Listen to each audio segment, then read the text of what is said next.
నమస్కారం. మనం యజ్ఞయాగాదులు, పూజలు చేసినప్పుడు పూజారులు మన చేత సంకల్పం చెప్పిస్తూ ఉంటారు. అందులో జంబూద్వీపే భరతవర్షే భరతఖండే గుర్తొచ్చిందా?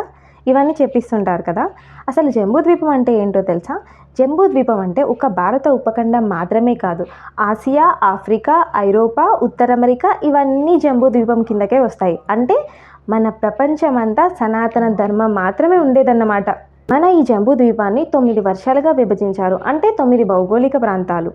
కేతముల వర్ష, హరి, ఇలవిత్ర, కురు, హిరణ్యక, రమ్యక, కింపురుష, భద్రస్వ, మన ఈ భరతవర్ష. మనం ప్రస్తుతం ఉన్న ఈ భరతవర్ష ఎక్కడి నుండి ఎక్కడి వరకు వ్యాపించి ఉందో తెలుసుకుందాం.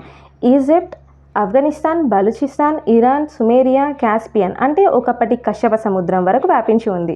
భరతవర్షలో ఎవరుంటారు, వారి సంస్కృతి ఏంటో రాబోయే వీడియోలో చూద్దాం. ఈ ఇన్ఫో అంతా మీకు ఎలా అనిపించిందో కామెంట్స్లో చెప్పండి. అలాగే సబ్స్క్రైబ్ చేసుకోండి. జై శ్రీరామ్.